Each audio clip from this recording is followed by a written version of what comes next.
শিশু, কিশোর কিশোরী, তরুণ তরুণী, ছাত্রছাত্রী, বয়স্ক, বৃদ্ধ, নারী পুরুষ সবাইকে জানাই আমার সালাম। আসসালামু আলাইকুম। আজ 25শে মার্চ, মানব সভ্যতার ইতিহাসে কলঙ্কিত এক হত্যাযজ্ঞের দিন।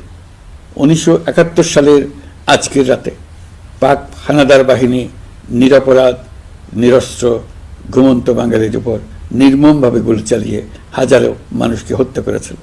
25শে মার্চ থেকেই এদেশের মানুষের সশস্ত্র প্রতিরোধ গড়ে তুলেছিল। 9 মাসের যুদ্ধের মধ্য দিয়ে স্বাধীন হয় বাংলাদেশ। মহান স্বাধীনতা দিবসের প্রাক্কালে আমি গভীর শ্রদ্ধার সঙ্গে স্মরণ করছি মহান মুক্তিযুদ্ধের বীর শহীদদের, যাদের প্রাণের বিনিময়ে আমরা স্বাধীন সার্বভৌম বাংলাদেশ পেয়েছি। 9 মাসের রক্তক্ষয়ী যুদ্ধে লক্ষ লক্ষ শহীদ ও 2 লাখ নির্যাতিত নারীর আত্মত্যাগ পৃথিবীর মানচিত্রে বাংলাদেশ নামে একটি স্বাধীন ভূখণ্ডের জন্ম দিয়েছিল। মুক্তিযুদ্ধের এই বীরদের প্রতি আমার সালাম। সেই সঙ্গে 24শে জুলাই অভ্যুত্থানে নিহত হাজারো শহীদ ও আহত, যারা বৈষম্য, শোষণ, নির্যাতন এবং নিপীড়নের বিরুদ্ধে বুক চিতিয়ে দাঁড়িয়েছিল, তাদের প্রতি সমগ্র জাতির পক্ষ থেকে আমি সশ্রদ্ধ সালাম জানাচ্ছি। জুলাই গণ অভ্যুত্থান আমাদেরকে যে বৈষম্যহীন বাংলাদেশ গড়ার স্বপ্ন পূরণের সুযোগ এনে দিয়েছে, সেই সুযোগ আমরা কাজে লাগাতে চাই। প্রিয় দেশবাসী, পবিত্র মাহে রমজানের সিয়াম সাধনা উপলক্ষে আপনাদের সকলকে আমার আন্তরিক মোবারকবাদ জানাচ্ছি। সেই সঙ্গে সকলকে জানাই পবিত্র ঈদ উল ফিতরের অগ্রিম শুভেচ্ছা। ঈদ মুবারক।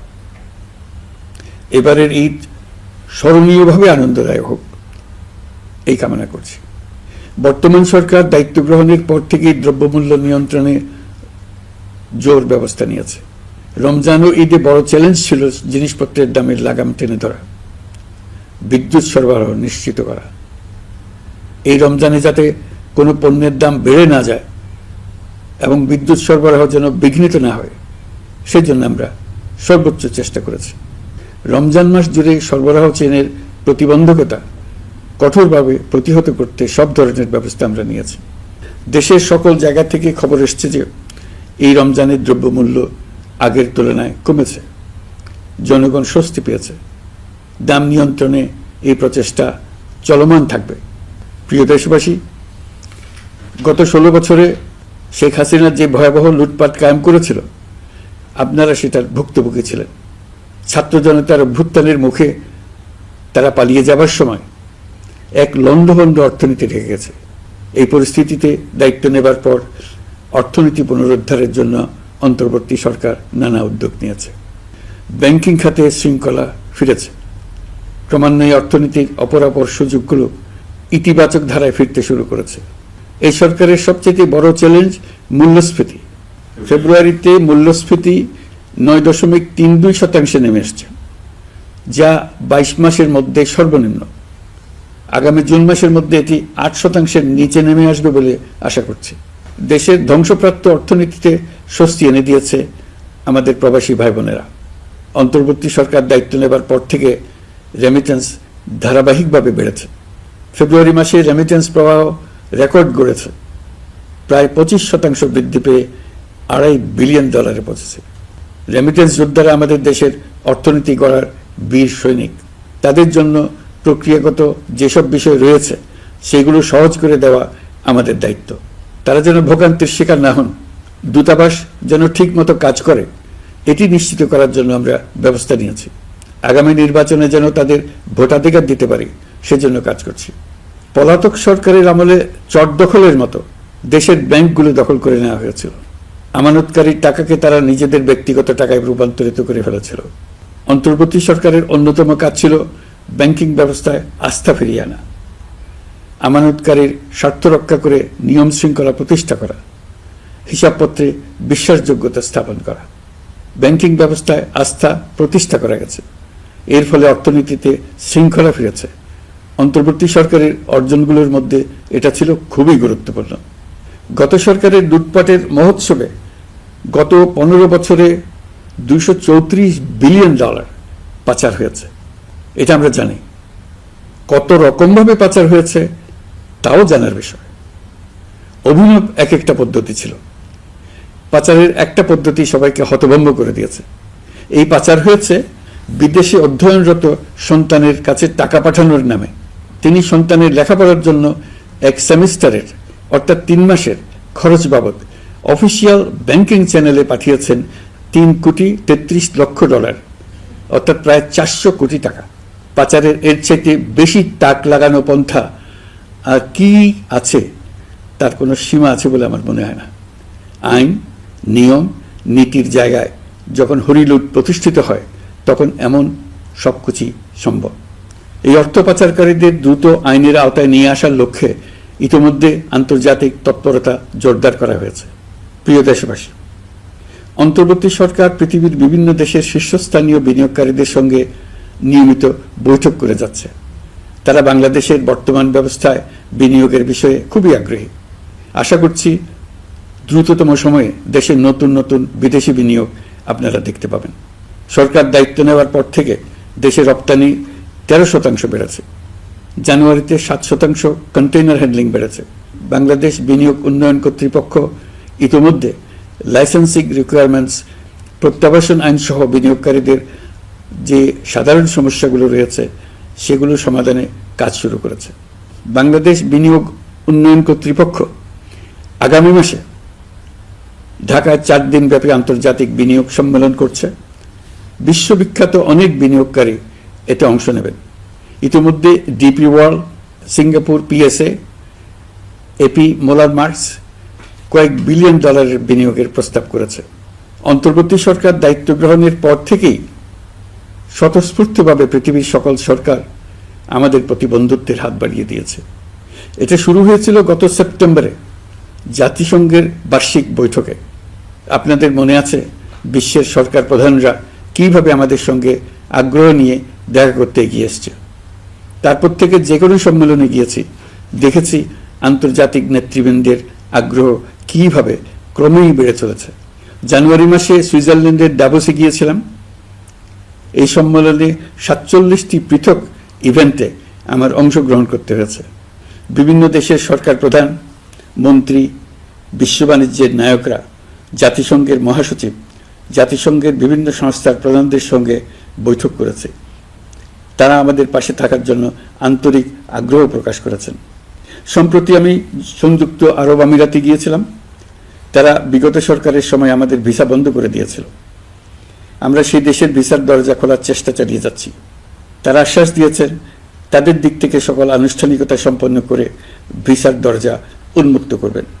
আমি আশা করছি সেটা দ্রুতই উন্মুক্ত হবে। আমি সংযুক্ত আরব আমিরাতকে আমাদের দেশে শিল্প কারখানা গড়ে তোলার জন্য একটি শিল্পাঞ্চল করার প্রস্তাব দিয়েছি। তারা এই বিষয়ে আগ্রহ জানিয়েছে। শিল্পাঞ্চলে 2টি কাজ দিয়ে তারা শুরু করবে, এই জন্য কথাবার্তা শুরু হয়েছে। প্রথমে মুসলিম বিশ্বে সরবরাহের জন্য একটি হালাল গোশত প্রক্রিয়াজাত করার কারখানা করবে।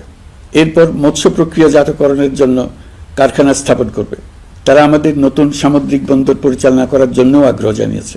প্রিয় দেশবাসী, বিশ্ব মানচিত্রে বাংলাদেশকে অনন্য উচ্চতায় নিয়ে যাওয়া আমাদের অন্যতম লক্ষ্য। এই লক্ষ্যে আমরা আসিয়ানের সদস্য হিসেবে যোগদান করার বিষয়ে আগ্রহের কথা জানিয়েছি। এই বছরের শুরু থেকেই মালয়েশিয়া আসিয়ানের চেয়ারম্যানের দায়িত্ব গ্রহণ করেছে। মালয়েশিয়ার মাননীয় প্রধানমন্ত্রী আনোয়ার ইব্রাহিমের সঙ্গে এই বিষয়ে কথা হয়েছে। তিনি আমাদের আবেদনের প্রতি সমর্থন জানিয়েছেন, আমাকে মালয়েশিয়া সফরের আমন্ত্রণ জানিয়েছেন। আমি এই আমন্ত্রণ গ্রহণ করেছি। মালয়েশিয়া রোহিঙ্গা সমস্যা সমাধানের জন্য জাতিসংঘের সম্মেলন আয়োজনের দায়িত্ব নিয়েছে। আমাদের দেশ থেকে শ্রমিক নিয়ে যাবার ব্যাপারে যে সমস্ত সমস্যার সৃষ্টি হয়েছিল সবগুলো সমাধানের জন্য আন্তরিকভাবে তারা কাজ করছে। আগামীকাল 4 দিনের সফরে আমি চীন যাচ্ছি। প্রেসিডেন্ট শি জিনপিং এর সঙ্গে আমার বৈঠক হবে। চীনের বড় বড় ব্যবসায়িক প্রতিষ্ঠানের সিইওদের সঙ্গেও বৈঠক করব। পৃথিবীর সর্ববৃহৎ চাইনিজ সোলার প্যানেল নির্মাতা প্রতিষ্ঠান লংজি বাংলাদেশে কারখানা স্থাপনের আগ্রহ জানিয়েছে। আমরা তাদের সঙ্গে কাজ করছি। এছাড়া প্রযুক্তিগত সহায়তা, মেডিকেল সহায়তা, স্বল্প মূল্যে চিকিৎসা সহ অন্যান্য বিষয়ে আলোচনা হবে। তারা আমাদের দেশ থেকে আম, কাঁঠাল ও পেয়ারা আমদানি করতে চায়। এটা খুব দ্রুতই শুরু হবে। এই সফরের মধ্য দিয়ে আমাদের 2 দেশের সম্পর্ক ঘনিষ্ঠতর হবে। আমি বরাবরই বলে এসেছি, আমরা মহা সৌভাগ্যবান এক জাতি পৃথিবীর মানচিত্রে আমাদের অবস্থানের কারণে।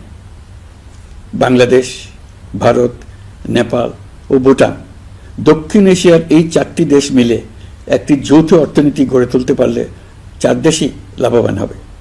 নেপাল ও ভুটান আমাদের জলবিদ্যুৎ দিতে অত্যন্ত আগ্রহী, আমরাও নিতে আগ্রহী। বাংলাদেশের শিল্পাঞ্চল গড়ে তুলতে এর কোনো বিকল্প নেই। আমাদের রয়েছে এক বিস্তীর্ণ মহাসাগর, ভৌগোলিক অবস্থানগত কারণে আমাদের সামনে বিরাট অর্থনৈতিক সুযোগ এনে দিয়েছে। কুমিরা থেকে টেকনাফ পর্যন্ত দীর্ঘ উপকূল ভূমি। এই দীর্ঘ উপকূল জুড়ে বিরামহীনভাবে অনেকগুলি আধুনিক প্রযুক্তি সমৃদ্ধ আন্তর্জাতিক মানের সমুদ্র বন্দর, শিল্প কারখানা, রপ্তানি প্রক্রিয়াজাতকরণ এলাকা স্থাপন করা গেলে পুরো অর্থনৈতিক অঞ্চলের ভবিষ্যৎ দ্রুত পরিবর্তন সম্ভব। নেপাল থেকে জলবিদ্যুৎ আনতে পারলে জীবাশ্ম জ্বালানির উপর আমাদের নির্ভরশীলতা কমবে। বর্তমানে বিশ্ববাসী পরিবেশ রক্ষায় সচেতন, তারা এটাকেই সর্বোচ্চ অগ্রাধিকার দিচ্ছে। জীবাশ্ম জ্বালানির উপর নির্ভরশীলতা কমিয়ে পরিবেশ বান্ধব বিকল্প পাওয়া গেলে বিদেশি বিনিয়োগকারীদের আরও বেশি মনোযোগ আকর্ষণ করা যাবে। দেশের ক্রমবর্ধমান বিদ্যুৎ চাহিদার পরিপ্রেক্ষিতে রূপপুর পারমাণবিক বিদ্যুৎ কেন্দ্রের কাজ যথাসময়ে শেষ করার বেশি আমরা জোর দিয়েছি। রোসাটমের মহাপরিচালক আমাকে বলেছেন, শিগগিরই বিদ্যুৎ কেন্দ্রটি পরীক্ষামূলকভাবে চালু করা হবে। আমাদের পণ্য পৃথিবীর পণ্য। এই পণ্য নেপালে যাবে, ভুটানে যাবে, ভারতের 7 সিস্টার্সে যাবে। প্রতিবেশীদের পণ্য আমাদের এখানে আসবে, সারা পৃথিবীর কাছে পৌঁছে যাবে। এইভাবেই এটি একটি লাভজনক অর্থনৈতিক অঞ্চল হিসেবে দাঁড়িয়ে যাবে। আর এই অঞ্চলের গুরুত্বপূর্ণ ভূমিকায় থাকবে বাংলাদেশ। বাংলাদেশের সবচেয়ে বড় সমস্যা সীমাহীন দুর্নীতি। স্বৈরাচারী সরকার এই দুর্নীতিকে বিশ্বের শীর্ষস্থানে নিয়ে গেছে। দুর্নীতির ফলে শুধু যে সবকিছুতে অবিশ্বাস্য রকম ব্যয় বৃদ্ধি পাচ্ছে তাই না, এর ফলে সরকার ও জনগণের সকল আয়োজন বিকৃত হয়ে যায়। সরকারের লক্ষ্য, নীতিমালা, প্রাতিষ্ঠানিক আয়োজন, সরকারি কর্মকর্তাদের দায় দায়িত্ব যা কিছু কাগজে লেখা থাকে তার সব কিছু অর্থহীন হয়ে যায়। দেশ চলে অলিখিত আয়োজনে। সরকারকে চলতে হয়, ব্যবসায়ীকে চলতে হয়, শিল্পপতিকে চলতে হয়, বিনিয়োগকারীকে চলতে হয়, দেশের সকল নাগরিককে এই অলিখিত নিয়মে চলতে হয়। নাগরিককে এই অদৃশ্য জগতের সঙ্গে মোকাবেলা করে টিকে থাকার বিদ্যায় পারদর্শী হতে সাধনা করতে হয়। দৈনন্দিন জীবনে টিকে থাকা এবং সাফল্য অর্জনের জন্য একটা নতুন ভাষা আয়ত্ত করতে হয়। চারদিকে কি শব্দ বলা হচ্ছে, কাগজে কি লেখা হচ্ছে তা মনে মনে দ্রুত অনুবাদ করে তার মর্মার্থ বুঝে নিতে হয়। তা না হলে দৈনন্দিন সিদ্ধান্ত নেওয়া যায় না। সবচেয়ে বড় মুশকিল হলো এর কোনো অভিধান নেই। কারণ ব্যক্তি বিশেষে, স্থান বিশেষে, পরিস্থিতি বিশেষে এর অর্থ ক্রমাগতভাবে পাল্টে যায়। পুরো বিশ্ব বুঝে গেছে আমরা জাতি হিসেবে সততার পরিচয় বহন করি না। এটা শুধু জাতীয় কলঙ্কের বিষয় নয়, আন্তর্জাতিক বাণিজ্যে এটা আত্মঘাতী বিষয়। দেশবাসীর মতো আন্তর্জাতিক সম্প্রদায় চায় আমরা দুর্নীতিমুক্ত হই, কারণ তারা আমাদের সঙ্গে ব্যবসা বাণিজ্য সম্প্রসারণ করতে চায়। দুর্নীতিমুক্ত হতে না পারলে ব্যবসা বাণিজ্য কিছুই চলবে না। দুর্নীতি থেকে মুক্ত হওয়া ছাড়া বাংলাদেশের কোনো গতি নেই। অন্তর্বর্তী সরকার সকল কাজ দুর্নীতিমুক্ত করতে সর্বোচ্চ অগ্রাধিকার দিয়ে যাচ্ছে। এই সরকারের মেয়াদকে দুর্নীতিমুক্ত রাখার চেষ্টার পাশাপাশি আগামী দিনেও দেশের নাগরিককে যেন সরকারের পৃষ্ঠপোষকতা দুষ্পুষ্ট দুর্নীতি থেকে মুক্ত রাখতে পারে সেই ব্যবস্থা নিশ্চিত করতে আমরা প্রতিশ্রুতিবদ্ধ। দুর্নীতি ও হয়রানি রোধে আমরা একটা বিষয়ের উপর গুরুত্ব দিচ্ছি। সরকারের সঙ্গে দৈনন্দিন, মাসিক বা বার্ষিক রুটিন কাজের জন্য যেন কোনো নাগরিককে সশরীরে কোনো সরকারি অফিসে উপস্থিত হতে না হয়। দুর্নীতি প্রতিরোধের অংশ হিসেবে সরকারি সব অফিসে ই-ফাইলিং চালুর সিদ্ধান্ত নেওয়া হয়েছে। ই-ফাইলিং ব্যবস্থা চালু হলে দুর্নীতি কমে আসবে। এতে করে কোন অফিসের কোন ডেস্কে কোন ফাইল আটকে আছে তা সহজেই জানা যাবে। সরকারি যতগুলো কার্যক্রমে অনলাইন সেবা চালু সম্ভব সবখানেই এই সেবা চালুর বিষয়ে সরকার কাজ করছে। সরকারি বিভিন্ন সেবা পেতে অসহায় নাগরিকের টুটি চেপে ধরে অবিশ্বাস্য পরিমাণ টাকা দিতে বাধ্য করা হয়। টাকার যে লেনদেন ও ভোগান্তির সম্মুখীন হতে হয় সেটা থেকে নাগরিকদের বাঁচানোর জন্য আমরা বদ্ধপরিকর। অনলাইনে সেবা পাওয়ার পদ্ধতিটি আরও কিভাবে সহজ করা যায় এই ব্যাপারে আমাদের কাছে পরামর্শ জানিয়ে লিখুন, ইমেইল করুন। আপনি বা আপনার পরিবারের যে কেউ এই সেবা বাণিজ্যিকভাবে দিতে চাইলে প্রশিক্ষণ গ্রহণ করে পৃথিবীর যে কোনো স্থান থেকে এই সেবা দিতে পারবেন। বিগত সরকারের আমলে ভিন্নমতকে দমন করার জন্য মিথ্যা মামলাকে হাতিয়ার হিসেবে বেছে নেওয়া হয়েছিল। বিভিন্ন পর্যায়ে যাচাই বাছাই করে আমরা এসব হয়রানিমূলক মামলা প্রত্যাহারের উদ্যোগ নিয়েছি। গত ফ্যাসিস্ট সরকারের সময় দায়ের করা রাজনৈতিক হয়রানিমূলক মামলাগুলোর মধ্যে সারা দেশে পর্যন্ত ৬,২৯৫টি মামলা প্রত্যাহারের সুপারিশ করা হয়েছে। অন্যান্য সকল হয়রানিমূলক মামলাও ক্রমান্বয়ে প্রত্যাহার করা হচ্ছে। এছাড়া এ পর্যন্ত সাইবার সিকিউরিটি আইনের অধীনে বিচারাধীন স্পিচ অফেন্স সংক্রান্ত ৪১৩টি মামলা প্রত্যাহার করা হয়েছে। এই আইনটি অবিলম্বে বাতিল করে নাগরিক বান্ধব সাইবার সুরক্ষা আইন করা হচ্ছে। মানুষের ভোগান্তি রোধেও আমরা আইনগত পদক্ষেপ নিচ্ছি। জিডি করার সময় স্বাক্ষর দেওয়ার জন্য এখন আর থানায় যাওয়ার প্রয়োজন নাই, এটা অনলাইনেই করা যাবে। এই ব্যাপারে প্রয়োজনীয় নির্দেশ দেওয়া হয়েছে। পাওয়ার অফ অ্যাটর্নি বিধিমালায় সংশোধনীর মাধ্যমে প্রবাসী বাংলাদেশিদের হয়রানি লাঘব করা হয়েছে। সংশোধিত বিধিমালার আলোকে বাংলাদেশি পাসপোর্ট না থাকলেও বাংলাদেশি বংশোদ্ভূত ব্যক্তির পাসপোর্টে নো ভিসা রিকোয়ার্ড স্টিকার থাকলে কিংবা জন্ম সনদ বা জাতীয় পরিচয়পত্র থাকলেই তিনি বিদেশ থেকে পাওয়ার অফ অ্যাটর্নি সম্পাদন করতে পারবেন। সরকারি সিদ্ধান্ত ও প্রয়োজনীয় ব্যবস্থা নেওয়ার পর বিমানের টিকিট কেনার পুরো প্রক্রিয়াটি অনলাইনে নিয়ে যাওয়ার ফলে বিমানের টিকিটের দাম শতকরা ৫০ থেকে ৭৫ ভাগ কমে গেছে। বিশেষ করে মধ্যপ্রাচ্যের প্রবাসী ভাই বোনেরা এতে করে স্বস্তি পাচ্ছে। অন্যান্য এয়ারলাইনের টিকিটের দামও কমে গেছে। নাগরিকদের হয়রানিমুক্ত ও দুর্নীতিমুক্ত সেবা প্রদানের জন্য সরকার ভূমি সেবা ডিজিটালাইজ করার উদ্যোগ নিয়েছে। এর অংশ হিসেবে ভূমি মন্ত্রণালয় অনলাইনে ঘরে বসেই জমির খাজনা প্রদান, নামজারি, জমা খারিজ, খতিয়ান বা পর্চা সার্টিফাইড কপি, মৌজা ম্যাপ বা নকশা প্রদানের কার্যক্রম শুরু করেছে। এই পদ্ধতিতে ভোগান্তি, অস্বচ্ছতা ও দুর্নীতির অবসান হবে। বর্তমানে সারা দেশে পরীক্ষামূলকভাবে এই কার্যক্রম চালু হয়েছে। এগুলোকে ক্রমান্বয়ে আরও জনবান্ধব করে স্থায়ী রূপ দেওয়া হবে। এর লক্ষ্য হবে ক্রমাগতভাবে এই সকল দায়িত্ব সরকারের হাত থেকে নিয়ে সেবাদানকারী ব্যক্তি বা প্রতিষ্ঠানের কাছে ছেড়ে দেওয়া।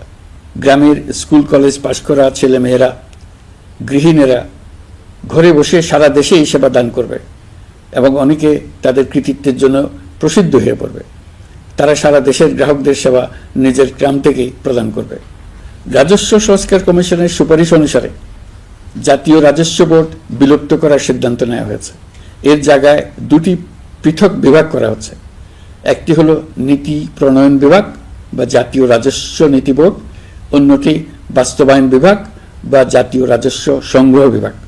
এর ফলে সরকারের পছন্দের ব্যক্তিরা হাজার হাজার কোটি টাকার রাজস্ব ফাঁকি দেওয়ার আর সুযোগ পাবে না। আমি আশা করি পরবর্তীতে যারা সরকারে আসবেন তারাও এই নীতি বহাল রাখবেন। এখনকার যুগ হলো প্রযুক্তির যুগ, সৃজনশীলতার যুগ। আমাদের দেশে ১৭ কোটি নারী পুরুষ, তার মধ্যে তরুণরা হলো বিপুলভাবে সংখ্যাগরিষ্ঠ। বাংলাদেশ মানব সম্পদের দিক থেকে ৮ম বৃহত্তম দেশ।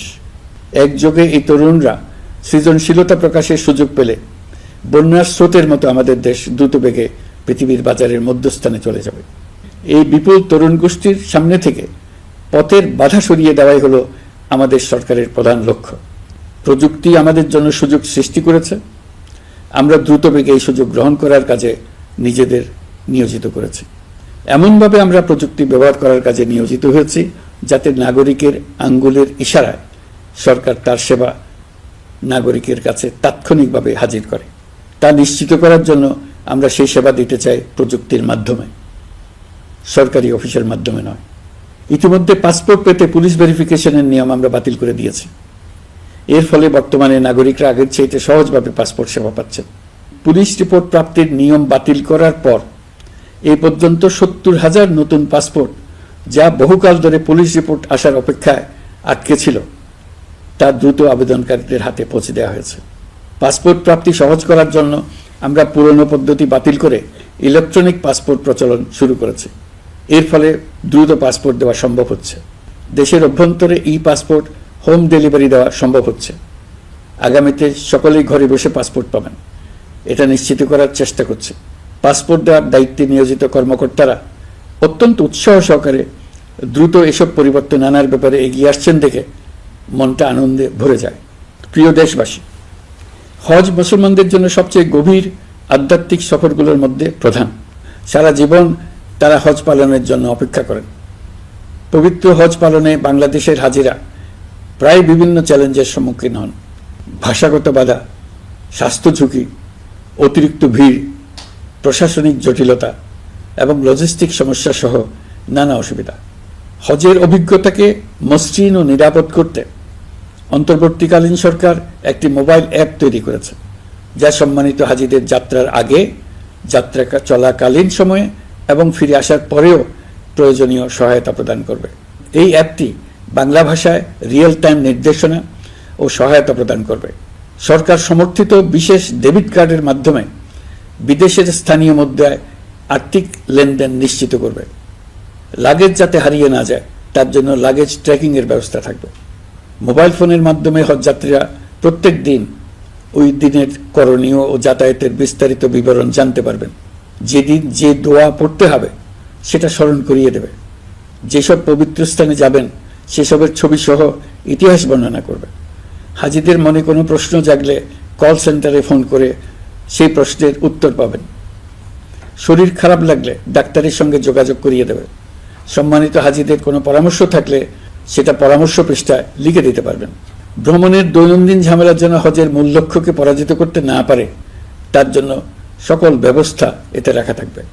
প্রিয় দেশবাসী, আপনারা শুনেছেন আমি স্টারলিংকের প্রতিষ্ঠাতা এবং বিশ্বের শীর্ষ ধনকুবের স্পেস এক্স ও টেসলার এর মালিক এলন মাস্কের সঙ্গে ফোনে আলাপ করে বাংলাদেশে স্টারলিংকের কার্যক্রম শুরু করার আহ্বান জানিয়েছি। সে অনুসারে কোম্পানির প্রতিনিধিরা এখন বাংলাদেশে তাদের কার্যক্রম শুরুর আয়োজন করছে। তাদের সঙ্গে 3 মাসের মধ্যেই বাণিজ্যিক চুক্তি চূড়ান্ত করার কাজ চলছে। স্টারলিংকের মাধ্যমে স্বল্প মূল্যে উচ্চগতির ইন্টারনেট বাংলাদেশের ডিজিটাল জগতে একটা বিপ্লব আনবে। স্টারলিং সেবা চালু হলে দেশের প্রতিটি গ্রাম, দ্বীপাঞ্চল, দুর্গম পাহাড়ি অঞ্চল অতি উচ্চগতির ইন্টারনেট সেবার আওতায় চলে আসবে। স্টারলিং চালু হলে ভবিষ্যতে কোনো সরকার ইন্টারনেট সেবা বন্ধ করে মানুষকে আর তথ্যবন্দী করার কোনো সুযোগ পাবে না। বাংলাদেশের প্রতিটি অঞ্চলে বিশ্বমানের শিক্ষা, স্বাস্থ্যসেবা, অর্থনৈতিক ক্ষেত্রে সকল নাগরিকের অংশগ্রহণ নিশ্চিত করা যাবে। আমাদের নতুন প্রজন্ম দেশের যে কোনো প্রত্যন্ত অঞ্চলেই থাকুক না কেন তারা বিশ্ব নাগরিক হয়ে গড়ে ওঠার সুযোগ পাবে। সরকার যুব উদ্যোক্তা নীতি 2025 প্রণয়ন করেছে। এর লক্ষ্য হবে সামাজিক, অর্থনৈতিক ও পরিবেশগত অগ্রগতির মূল চালক হিসেবে তরুণ তরুণীদের ক্ষমতায়ন করা। এই নীতি টেকসই উন্নয়ন লক্ষ্যমাত্রা অর্জনের উপায় হিসেবে সফল উদ্যোক্তা তৈরিতে সহায়ক হবে। সামাজিক ও অর্থনৈতিক ক্ষেত্রে তরুণ উদ্যোক্তাদের অবদানকে স্বীকৃতি দেওয়া হবে। প্রিয় দেশবাসী, জাতিসংঘের মহাসচিব অ্যান্টনিও গুতেরেস কয়েকদিন আগে বাংলাদেশ সফর করেছেন। তাকে সঙ্গে নিয়ে আমি কক্সবাজারে রোহিঙ্গা ক্যাম্পগুলোতে গিয়েছি। ক্যাম্পে অবস্থানরত 1 লাখ রোহিঙ্গা শিশু, কিশোর, নারী, পুরুষ সবার সঙ্গে একসঙ্গে ইফতার করেছে। আমাদের প্রস্তাবে সম্মতি জানিয়ে আগামী সেপ্টেম্বর মাসে জাতিসংঘের সাধারণ অধিবেশনে রোহিঙ্গা সংকট নিয়ে একটি পৃথক অধিবেশন আয়োজন করার প্রস্তুতি নিচ্ছে। মালয়েশিয়া ও ফিনল্যান্ড যৌথভাবে এই সম্মেলনের আয়োজক হতে এগিয়ে এসছে। এর পাশাপাশি অস্ট্রেলিয়ার সাবেক ভারপ্রাপ্ত প্রধানমন্ত্রী জুলি বিশপকে আমি এই গুরুত্বপূর্ণ সভায় মুখ্য ভূমিকা পালনের জন্য আহ্বান জানিয়েছি। তিনি আমার প্রস্তাব গ্রহণ করেছেন। জাতিসংঘের মহাসচিব বাংলাদেশ সফরে এসে জাতীয় ঐকমত্য কমিশনের সদস্য, রাজনৈতিক দলের নেতৃবৃন্দ ও তরুণদের সঙ্গে পৃথক পৃথকভাবে বৈঠক করেছেন। বৈঠকে সবাই জাতিসংঘের মহাসচিবকে নতুন বাংলাদেশ গঠনের স্বপ্নের কথা জানিয়েছেন। আপনারা জানেন, পতিত স্বৈরাচারের নিপীড়নের বর্ণনা উঠে এসছে জাতিসংঘের মানবাধিকার বিষয়ক হাই কমিশনারের কার্যালয়ের রিপোর্টে। গত জুলাই-আগস্ট মাসে বাংলাদেশের ছাত্র, শ্রমিক জনতার উপর শেখ হাসিনা সরকার ও আওয়ামী লীগ যে দমন, পীড়ন ও হত্যাকাণ্ড চালিয়েছে এর পুঙ্খানুপুঙ্খ তদন্ত করে বিস্তারিত রিপোর্ট প্রকাশ করেছে তারা। এই রিপোর্টে স্পষ্টভাবে উঠে এসছে যে শেখ হাসিনা নিজেই নিরাপত্তা বাহিনীর কর্মকর্তাদের নির্দেশ দিয়েছিলেন বিক্ষোভকারীদের হত্যা করতে। বিগত সরকার, আওয়ামী লীগ ও আওয়ামী লীগের সহযোগী গোষ্ঠী ও সংগঠন একত্রিত হয়ে পরিকল্পিতভাবেই গুরুতর মানবাধিকার লঙ্ঘনে জড়িত ছিল।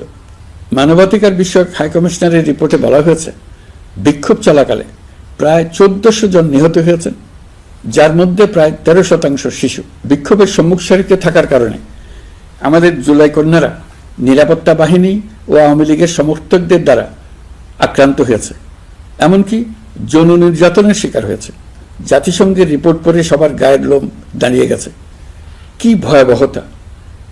কিভাবে একজন প্রধানমন্ত্রী নিজ দেশে নিরস্ত্র মানুষকে হত্যার পর লাশ লুকিয়ে ফেলার নির্দেশ দিতে পারে? ক্ষমতা আঁকড়ে রাখার জন্য তিনি পৃথিবীর সকল নিষ্ঠুরতা ছাড়িয়ে গেছেন। এটাই জাতিসংঘের প্রতিবেদনে উঠে এসছে। মানবাধিকার বিষয়ক হাইকমিশনার কার্যালয়ের এই রিপোর্টকে আমরা স্বাগত জানাচ্ছি। প্রতিবেদনে যে সুপারিশ করা হয়েছে, অন্তর্বর্তী সরকার সেই সুপারিশগুলো গুরুত্বের সঙ্গে বিবেচনা করছে। আপনাদেরকে আশ্বস্ত করে বলতে চাই, যারা গণহত্যায় জড়িত ছিল, যারা নির্বিচারে মানুষ হত্যা করেছে, যারা ইতিমধ্যে হত্যাকারী হিসেবে বিশ্বের কাছে স্বীকৃত, তাদের বিচার এই দেশের মাটিতে হবেই। প্রিয় দেশবাসী, আপনারা জানেন, অন্তর্বর্তী সরকার দায়িত্ব নেবার পর থেকেই গণমাধ্যম ও সোশ্যাল মিডিয়ায় গুজবের জন্য এক মহোৎসব চলছে। দেশকে অস্থিতিশীল করার জন্য একের পর এক মিথ্যা তথ্য ছড়িয়ে দিয়ে জনগণকে বিভ্রান্ত করার চেষ্টা চলছে। অভিনব সব প্রক্রিয়ায় গুজব ছড়ানো হচ্ছে। এক ছবির সঙ্গে অন্য ছবি জুড়ে দেওয়া হচ্ছে, ঘটনা একটা, ছবি আরেকটা। এরকম ফটোকার্ড বানিয়ে অন্য দেশের ঘটনাকে এ দেশের ঘটনা হিসেবে চালিয়ে দিয়ে সোশ্যাল মিডিয়ায় তোলপাড় করে ফেলছে। যতই নির্বাচন কাছে আসবে, এর রূপ আরো ভয়ঙ্কর হতে থাকবে। কারা এর পেছনে আছে, কেন আছে, তা আপনাদের সবারই জানা আছে। আমরা এই গুজব ও মিথ্যা তথ্যের প্রচারণা রোধ করতে জাতিসংঘের সহযোগিতা চেয়েছি। জাতিসংঘের মহাসচিব এর মোকাবেলায় আমাদের সহযোগিতা করবেন বলে আশ্বাস দিয়ে গেছেন। দেশবাসীকে আমি স্মরণ করিয়ে দিতে চাই যে, জুলাই অভ্যুত্থানের প্রথম পর্ব সফলভাবে সমাপ্ত হয়েছে। প্রথম পর্বের সমাপ্তির মধ্য দিয়ে অভ্যুত্থানের দ্বিতীয় পর্ব শুরু হলো। সবসময় মনে রাখতে হবে, আমরা কিন্তু যুদ্ধাবস্থায় আছি। গুজব হলো এই জুলাই অভ্যুত্থানের বিরুদ্ধে পরাজিত শক্তির মস্ত বড় হাতিয়ার। গুজব দেখলেই গুজবের সূত্রের সন্ধান করতে থাকবেন, গুজবকে অবহেলা করবেন না। বহু অভিজ্ঞ সমর বিশারদ এই গুজবের পেছনে দিনরাত কাজ করছে। সীমাহীন অর্থ এর পেছনে নিয়োজিত আছে। এর মূল লক্ষ্য জুলাই অভ্যুত্থানকে ব্যর্থ করা। আমরা তাকে ব্যর্থ হতে দেব না। আমাদের সামগ্রিক ঐক্য পলাতক শক্তির গায়ে জ্বালা ধরিয়ে দিচ্ছে। তারা এই ঐক্য ভাঙতে চায়। তাদের অভিনব কৌশল আপনি টেরই পাবেন না, আপনি বুঝতেই পারছেন না কখন তাদের খেলায় আপনি পুতুল হয়ে গেছেন। আমাদের সচেতনতা এবং সামগ্রিক ঐক্য দিয়েই এই গুজবকে রুখতে হবে, পলাতক অপশক্তির ষড়যন্ত্রকে ব্যর্থ করে দিতে হবে। প্রিয় দেশবাসী, আপনারা জানেন, ইতিমধ্যে জাতীয় ঐকমত্য কমিশন তাদের কাজ শুরু করেছে। 6টি সংস্কার কমিশনের 166টি সুপারিশ ও পূর্ণাঙ্গ প্রতিবেদন সহ 38টি রাজনৈতিক দলের কাছে চিঠি দেওয়া হয়েছে। ইতিমধ্যে রাজনৈতিক দলগুলোর সঙ্গে বৈঠক শুরু হয়েছে। দেশের রাজনৈতিক দলগুলো খুবই ইতিবাচকভাবে সংস্কার কাজে সাড়া দিয়েছেন, তাদের মতামত তুলে ধরছেন। কোন রাজনৈতিক দল কোন কোন সংস্কার প্রস্তাবে একমত হয়েছেন, কোনটিতে দ্বিমত হয়েছেন, সেসব তারা জানাচ্ছেন। এটা আমাদের জাতির জন্য অত্যন্ত সুখকর বিষয় যে প্রতিটি রাজনৈতিক দল সংস্কারের পক্ষে মত দিচ্ছেন। ঐকমত্য কমিশনের মাধ্যমে সকল রাজনৈতিক দলের মতামত নেওয়ার কাজ এখন চলমান আছে। কমিশনের লক্ষ্য যে সকল বিষয়ে রাজনৈতিক দলগুলো একমত হবেন সেগুলো চিহ্নিত করা এবং তার একটা তালিকা প্রস্তুত করা। যে সকল দল এতে একমত হয়েছেন তাদের স্বাক্ষর নেওয়া। এই তালিকাটাই হবে জুলাই চার্টার বা জুলাই সনদ। আমাদের দায়িত্ব জাতির সামনে পুরো প্রক্রিয়াটা স্বচ্ছভাবে তুলে ধরা এবং প্রক্রিয়া শেষে নির্বাচনের আয়োজন করা। নির্বাচনের ব্যাপারে আমি আগেও বলেছি, আবারও বলছি, এবছর ডিসেম্বর থেকে আগামী বছরের জুনের মধ্যে নির্বাচন হবে। আমরা চাই আগামী নির্বাচনটি বাংলাদেশের ইতিহাসে সবচেয়ে অবাধ, সুষ্ঠু ও গ্রহণযোগ্য নির্বাচন হবে। এই জন্য নির্বাচন কমিশন সব ধরনের প্রস্তুতি নিতে শুরু করেছে। রাজনৈতিক দলগুলো ব্যাপক উৎসাহ উদ্দীপনায় নির্বাচনের জন্য তৈরি হতে শুরু করবে বলে আশা করছি।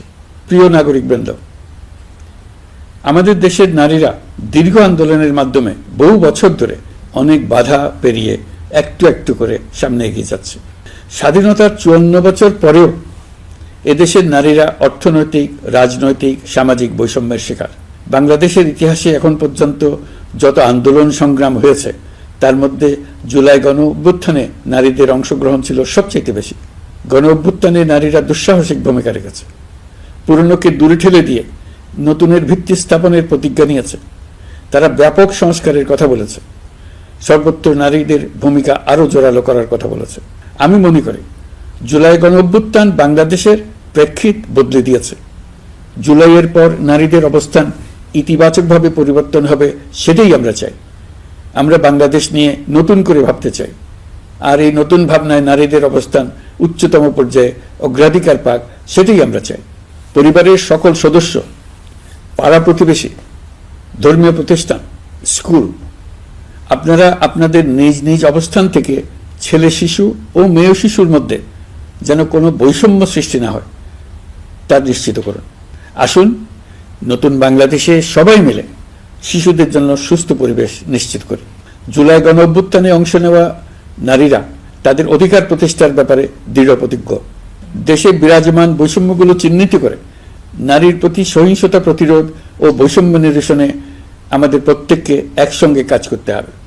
নারীর প্রতি বিদ্বেষমূলক কথাবার্তা, নারীকে খাটো করে রাখার প্রবৃত্তি যারা ধারণ করে তাদের বিরুদ্ধে সামাজিক আন্দোলন গড়ে তোলা প্রয়োজন।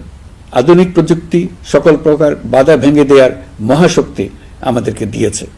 সেই বাধা যত শক্তই হোক, যত উঁচুই হোক, সকল দূরত্ব গোছানোর জন্য প্রযুক্তিকে অবশ্যই যেন আমরা ব্যবহার করতে আরম্ভ করি। নারীদের সুরক্ষায় পুলিশ হটলাইন নাম্বার চালু করেছে, সরকারের পক্ষ থেকে শর্ট কোড চালু করা হচ্ছে, কল টেকার হিসেবে শতভাগ নারী কর্মীদের নিয়োগ দেওয়া হচ্ছে যেন নির্দ্বিধায় কথা বলা যায়। নারী ও শিশু নির্যাতন দমন আইন সংশোধন হয়েছে, এসব মামলার তদন্ত ও বিচারের সময় কমিয়ে আনা হয়েছে, বিচার বিলম্বে বাধা দূর করা হচ্ছে। ঢাকার পাশাপাশি চট্টগ্রাম ও রাজশাহীতে ডিএনএ ল্যাব স্থাপনের কাজ চলছে। খুব দ্রুতই বিশেষ জুডিশিয়াল সার্ভিস কমিশনের মাধ্যমে নতুন অনেক বিচারক নিয়োগ দেওয়া হচ্ছে। ভিকটিম শিশুরা যাতে দ্রুত বিচার পায় সেজন্য আলাদাভাবে বিশেষ ট্রাইব্যুনাল স্থাপনের বিধান রাখা হয়েছে। দেশের সবার মতো আমি অত্যন্ত আনন্দিত যে এবার নারী ফুটবল টিম দক্ষিণ এশিয়া চ্যাম্পিয়ন হয়েছে। দেশ জুড়ে আয়োজিত তারুণ্যের উৎসব 2025-এ বিভিন্ন অঞ্চল থেকে 27,40,000 মেয়েরা প্রায় 3,000 খেলা ও সাংস্কৃতিক কর্মকাণ্ডে অংশগ্রহণ করেছে। উৎসবে দেশের সুবিধাবঞ্চিত ও সুবিধাপ্রাপ্ত অঞ্চল, প্রান্তিক জনগোষ্ঠী এবং 21টি নৃগোষ্ঠীর তরুণ তরুণী সহ সকলের সার্বজনীন অংশগ্রহণ ছিল। এই উৎসবের অন্যতম লক্ষ্য ছিল তরুণদের মধ্যে ঐক্য গড়ে তোলা, সহযোগিতার নীতি প্রচার এবং তাদেরকে উদ্যোক্তা হিসেবে গড়ে তোলা, যাতে করে তারা আত্মনির্ভর হতে পারে, দেশের সম্পদ হিসেবে গড়ে উঠতে পারে। আমরা তারুণ্যের এই উৎসব সারা বছর জুড়ে উদযাপন করার ঘোষণা দিয়েছি। এই উৎসবে আমরা গ্রাম, উপজেলা, শহর, বন্দর সকল এলাকার আবাল বৃদ্ধ বনিতাকে এবং স্কুল, কলেজ, মাদ্রাসার সরকারি বেসরকারি সকল প্রতিষ্ঠানের সবাইকে নানা প্রকারের সৃজনশীল কর্মসূচি নিয়ে এগিয়ে আসার জন্য আমি অনুরোধ জানাচ্ছি। প্রতিটি এলাকায় এই উৎসবে যোগদান করতে মেয়েদের যেন বিশেষভাবে উৎসাহিত করা যায় সেজন্য সকলকে আহ্বান জানাচ্ছি। কোথায় এটা কিভাবে উদযাপিত হচ্ছে সেই ব্যাপারে জানার জন্য আমি আগ্রহ নিয়ে অপেক্ষা করলাম। বিভিন্ন পর্যায়ে দেশের সেরা গ্রাম, সেরা উপজেলা, সেরা শহর, সেরা প্রতিষ্ঠান, সেরা ব্যক্তিকে পুরস্কার দেওয়ার জন্য আমরা প্রস্তুত থাকব। নারী অধিকারের পাশাপাশি একই রকম গুরুত্বের সঙ্গে মনে রাখতে হবে সংখ্যালঘুদের নাগরিক অধিকার, সমতল ও পাহাড়ের জাতিগোষ্ঠীর নাগরিক অধিকার। কারো কোনো নাগরিক অধিকারকে অবহেলা করলেই এই জাতির জন্য মহা সংকট সৃষ্টি হবে। নাগরিক হিসেবে আমরা কেউ যেন অন্য নাগরিকের অধিকার হরণের দায়ে অভিযুক্ত হতে না পারি, সেই ব্যাপারে আমাদের নিশ্চিত থাকতে হবে। তাহলেই সত্যিকার নতুন বাংলাদেশ জন্ম লাভ করবে। সবাইকে আবারও আমার সালাম জানিয়ে আমার বক্তব্য শেষ করছি। আসসালামু আলাইকুম। সবাইকে স্বাধীনতা দিবসের অভিনন্দন জানাচ্ছি। পবিত্র মাহে রমজানে মহান আল্লাহর অশেষ মেহেরবানি আমাদের উপরে বর্ষিত হোক। এবারের শবে কদরের পবিত্র রজনীতে মহান আল্লাহ যেন তাঁর সকল বান্দার মোনাজাত কবুল করেন তা প্রার্থনা করছি। একই সঙ্গে পবিত্র ঈদে সকলকে জানাই ঈদ মোবারক। ঈদে পরিবার পরিজন নিয়ে নির্বিঘ্নে ও আনন্দ সহকারে নিজ নিজ বাড়ি যাবেন, আত্মীয় স্বজনের কবর জিয়ারত করবেন গরিব পরিবারের খোঁজ খবর নেবেন, তাদের ভবিষ্যৎ ভালো করার জন্য চিন্তা ভাবনা করবেন, আপনার সন্তানদের সঙ্গে তাদের পরিচয় করিয়ে দেবেন, এই কামনা করছি। ঈদের জামাতে দলমত নির্বিশেষে সবাই যেন পরাজিত শক্তির সকল প্ররোচনা সত্ত্বেও সুদৃঢ়ভাবে ঐক্যবদ্ধ থাকেন, সেজন্য আল্লাহর কাছে মোনাজাত করবেন, এই আহ্বান জানাচ্ছি। সকলের জীবন সার্থক হোক, আনন্দময় হোক। মহান আল্লাহ আমাদের সহায় হন। আল্লাহ হাফেজ।